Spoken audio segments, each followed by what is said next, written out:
여러분, 이 증언이란 단어가 오늘 말씀에 여러 번 나오는데, 이 사전에 보니까 증언이란 뜻은 이 소송법상 증인이 법원의 신문에 대하여 자기가 경험한 바를 그대로 진술하는 일 또는 그 내용을 말한다라고 그렇게 되어 있습니다. 증언, 자기가 경험한 바 그대로 그 내용을 말하는 것, 이것이 증언이다라는 것인데요. 오늘 왜 이 증언이란 단어가 많이 나오냐면 이 38년 된 병자를 치유하고 또 내가 하나님의 아들이다라고 예수님이 말씀하셨기 때문에 흥분하고 내가 정말 하나님의 아들임을 어떻게 증명할 수 있느냐라고 따지고 들 때 이제 예수님에게 필요한 것은 뭐냐면 증언할 사람들입니다. 증언을 해줄 사람들입니다. 신명기 19장 15절에 모세율법에도 이런 말이 있습니다. 사람의 모든 악에 관하여 또한 모든 죄에 관하여는 한 증인으로만 정할 것이 아니요 또 두 증인의 입으로나 또는 세 증인의 입으로 그 사건을 확정할 것이며 라고 했습니다. 항상 문제가 사건이 터지면 자기를 증언해 줄 두 사람이랑 세 사람 정도는 꼭 있어야지만이 이 문제를 해결해 나갈 수가 있는 것입니다.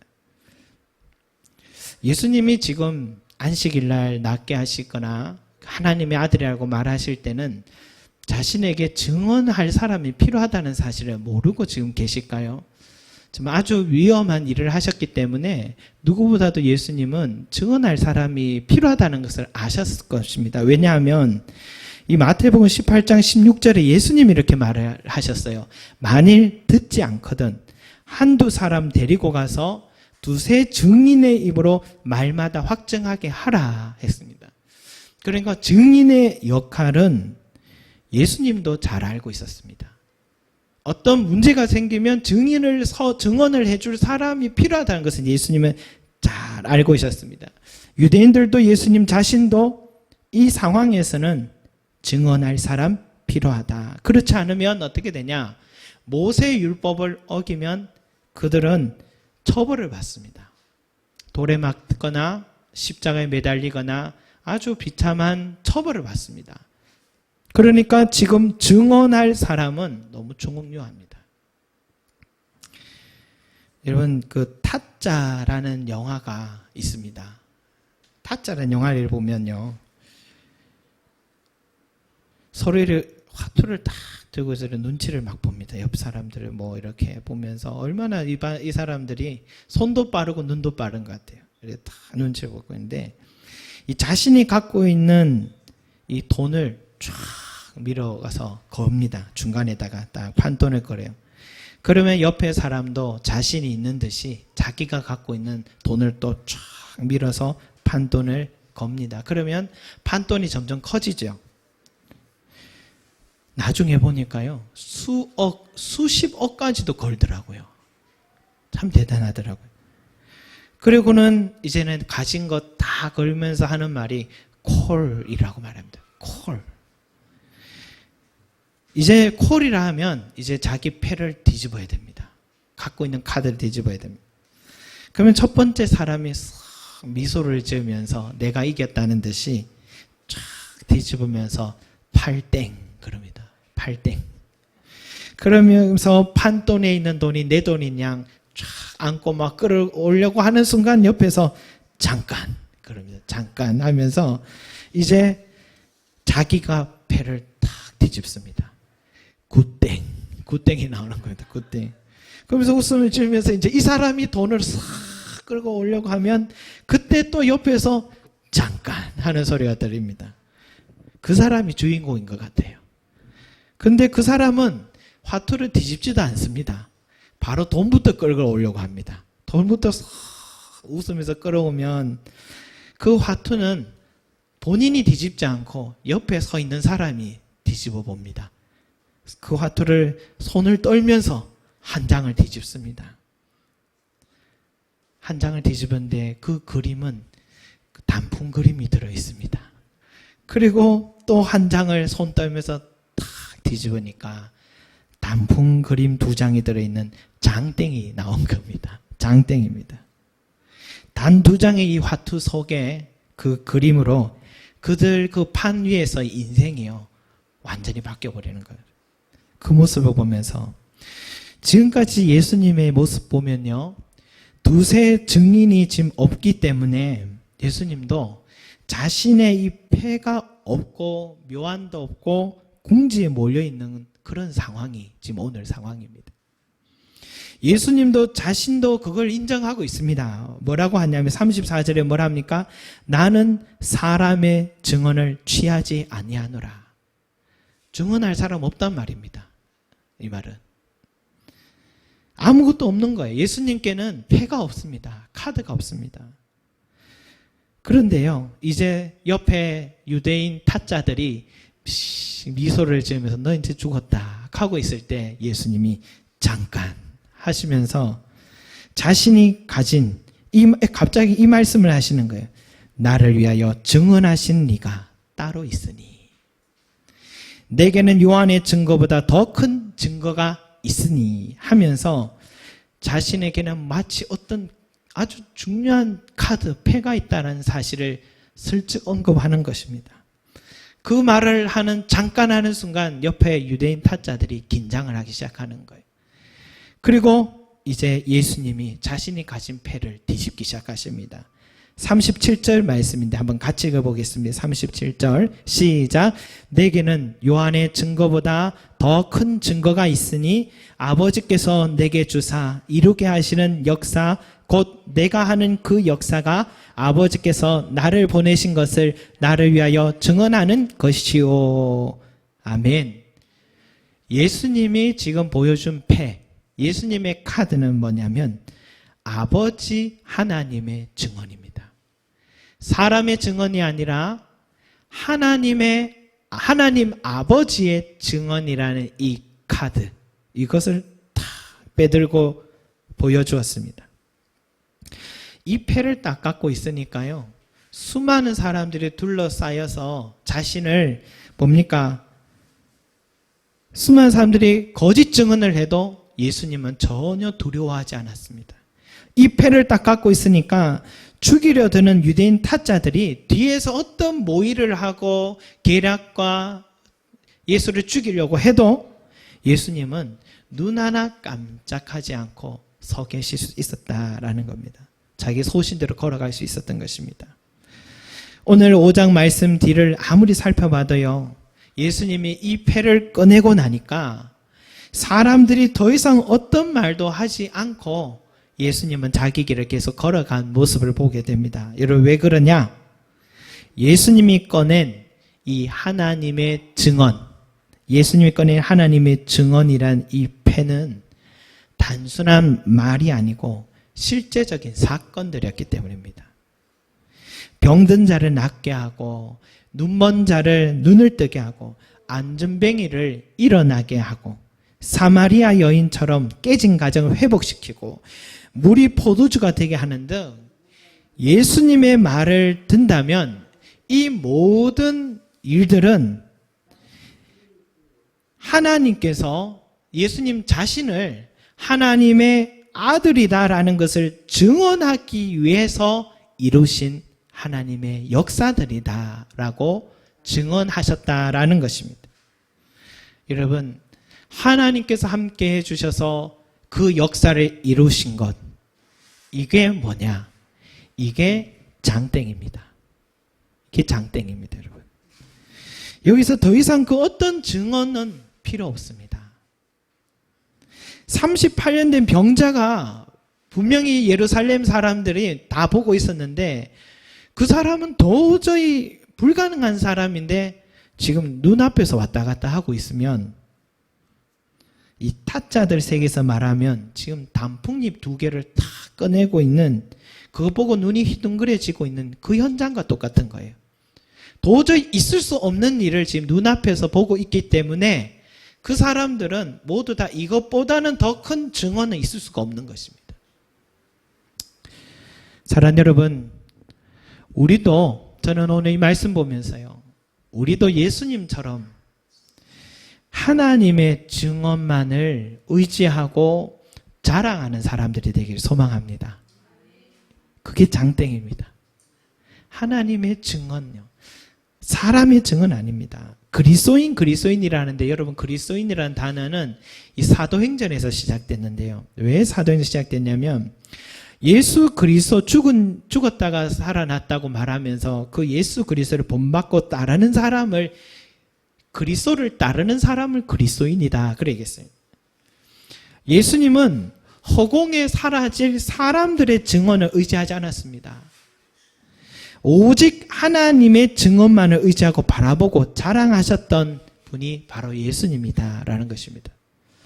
그럼 내가 그리스도인이라고 말할 때는 이것은 대단한 말이다라는 것이죠. 내가 그리스도인이라는 것은 당신은 어느 종교입니까? 라고 물을 때 앙케이트 조사할 때 말하는 그리스도인이 아닙니다. 나도 예수님처럼 도와주겠다 말만 하고 자기 앞가림도 못하는 인생을 의지하는 게 아니라 모든 만물의 주인이신 우리 아버지 하나님의 증언만을 바라보고 의지하겠습니다라는 결심이 바로 그리스도인입니다. 그리스도인이라고 말할 때는 이 결심을 포함하고 있습니다. 여러분, 장땡을 갖고 있으니까 모든 판이 뒤집어지듯이 인생에서도 하나님을 의지하면 모든 판세가 뒤집어집니다. 예수님이 지금 위기에 몰려 있는데도 자신이 가진 패를 뒤집어 보여주니까 사람들이 꿀먹은 벙어리처럼 아무 말 못하고 돌아가 버립니다. 안 그랬으면 소동이 일어났다거나 예수님이 잡혔다거나 피해갔다라고 말씀하실 텐데 유유히 다니셨습니다. 하나님의 증언을 말하니 사람들은 더 이상 말을 하지 못하는 것입니다. 여러분, 사람이 아니라 하나님의 증언만을 의지한 한 사람을 소개하고 싶습니다. 그 사람이 누구냐? 다윗입니다.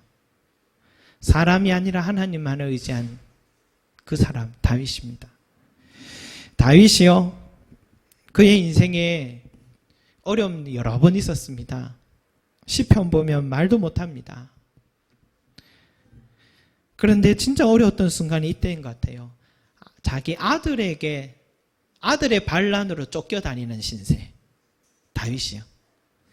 여러분, 비참해도 이런 비참한 인생은 없습니다. 자기 자식한테 도망다니고 있다는 이 순간 말이죠. 이 아들 압살롬이 다윗의 정권을 그의 계략으로 탈환했습니다. 그러니까 권력의 무상함을 말하는 거죠. 백성들도 빼앗겼고 많은 신하들도 빼앗겼고 자기 아내들도 후궁들도 빼앗겼습니다. 도망가는 길에는 저 멀리까지 돌까지 던지면서 어떤 종이 이제는 다윗을 저주하기도 합니다. 여러분, 내 인생이 이렇게 바닥칠 줄은 몰랐다, 그런 생각이 들었겠죠. 다윗은 이제 갖고 있는 패가 전혀 없습니다. 죽을 날만 기다려야 됩니다. 도망가면서도 괘씸하기도 하고 아들과 싸워서 뭐 하나 하는 생각도 들고 인생을 포기하고 싶기도 하고, 그런데 나를 따라준 이 몇몇의 사람들, 이 사람들을 또 죽을 상황이니까 몸도 마음도 가장 힘든 순간이 바로 그때였다라고 볼 수 있습니다.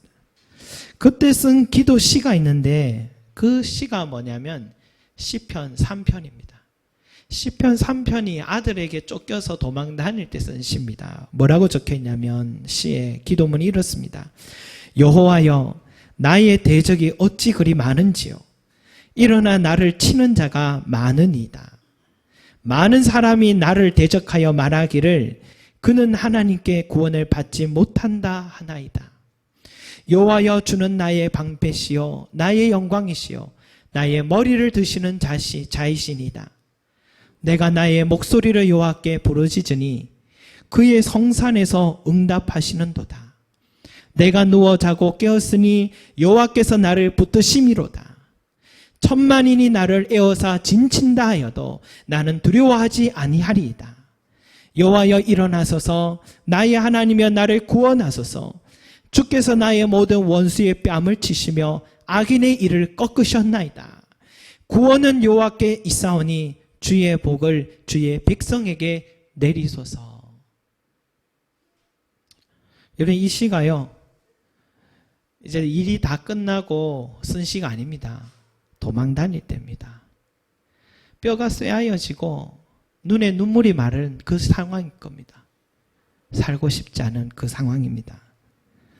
그런데도 다윗이요, 사람 10,000명이 자신을 죽이려고 거짓 증언을 한다고 해도 하나님 한 분만이 나를 위해 증언해 주신다면, 하나님 한 분만 나와 함께 하신다면 나는 아무것도 두렵지 않습니다. 이렇게 고백했습니다. 여러분, 이런 고백 얼마나 큰 믿음입니까? 사실 우리가 처음부터 내 삶이 어려웠다면 이런 기도 드릴 수 있겠죠. 그런데 잘 나가다가 다 잃어버린 사람의 심정은 이건 어렵습니다. 헤아릴 수 없이 아프고 자신이 없고 두려울 겁니다. 기도하고 싶은 마음도 없고 가족들에게 여러분 눈치도 보이고 삼식이 소리 들을까봐 자꾸 밖으로 돌아다니고, 그게 잘 나가다가 무너진 사람들의 특징이다 할 수 있겠습니다. 그런데 여러분, 다윗은 그 당시 지중해 연안에서 국가들 중에 가장 잘 나가던 왕이 다윗이었습니다. 가장 하나님 은혜가 많았던 사람인데 그가 이렇게 주저앉아 버린 것입니다. 이 상황이 이해할 수 없고 왜 나에게 이런 고난 주시냐 원망할 만도 한데, 그런데 그 와중에도 뭐라고 하냐, 하나님만이 나의 방패시요, 하나님만이 나의 영광이시요, 하나님만이 내 머리를 드시는 자신이다. 내 머리 든다는 건 부끄러워서 고개를 들라 하는 것처럼 머리 숙인 우리들의 머리를 들어서 우리 자존심을 높여준다는 뜻이거든요. 나를 부끄럽게 하지 않겠다라는 뜻이거든요. 내 머리를 드시는 분이 오직 여호와 하나님이다. 그렇게 고백합니다. 다윗은 갖고 있는 모든 카드 다 잃어버렸지만 마지막 한 카드, 마지막 패, 하나님의 증언이라는 이 카드 하나만큼은 놓치지 않고 있었다라는 것입니다. 여러분, 이 마지막 이 하나님의 증언이라는 이 패를 들고 있던 다윗, 그 후에 어떻게 됐는지 아십니까? 다윗이요, 도망갈 때에 이 후세라는 지략가가 한 사람이 있었습니다. 다윗을 따라가려고 했는데 다윗이요, 너는 여기 궁전에 있어라, 너는 오지 말고 너는 있어라 그랬습니다. 그리고 아들 압살롬이요, 많은 군대와 함께 예루살렘 궁궐을 탈환했습니다. 그에게는 의지했던 지략가가 있는데 아히도벨이라는 지략가가 있었습니다. 그래서 이제 압살롬에게는 2명의 탁월한 지략가가 든든하게 세워져 있었습니다. 한 사람은 후세요, 한 사람은 아히도벨입니다. 그래서 먼저 어떻게 하면 제일 시급한 문제가 다윗 왕을, 아버지를 잡아서 죽이느냐, 이것이 압살롬의 가장 최고의 큰 문제였는데, 그때 아히도벨의 지략을 먼저 들어보니까 아주 좋은 방법입니다. 그래서 실행하려 하다가 잠깐, 그러면 우리 후세의 한번 의견도 들어보자 해서 후세라는 사람의 전략을 들어보니까 아히도벨보다 더 괜찮아 보이는 겁니다. 더 깊이가 있어 보였습니다. 그래서 압살롬은 후세의 의견에 손을 들어줬는데 그 의견대로 진행을 하니까 아히도벨이요, 내 의견을 무시했다고 자존심이 상해가지고 고향에 돌아가서 자살해버렸습니다. 그리고 이 압살롬은 후세의 의견대로 다윗을 잡으려 했는데 다윗을 잡기는커녕 오히려 그 지략은 다윗 왕을 돕기 위한 지략이었고 반란은 실패해버렸습니다. 다윗이 다시 궁궐로 돌아오고 자신의 나라를 얻게 된 것입니다. 저는 이 모습 보면서요, 다윗이 따라오려는 신하 후세를 궁에 두고 온 것, 그리고 압살롬이 갑자기 후세의 의견을 듣게 된 것, 이 모두는 신의 한 수 같아요. 신의 한 수예요.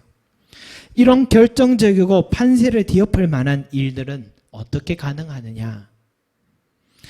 아무리 어려워도 눈에 보이는 현실에 주저앉고 하나님만이 나의 방패시요 산성이요 내 머리를 드시는 분이심을 알고 주님께로 나와 기도하는 자에게 이루어지는 역사입니다. 다시 말해서 하나님의 증언만을 바라보고 하나님을 의지하는 그 사람에게만 하나님의 역사는 이루어지는 것입니다.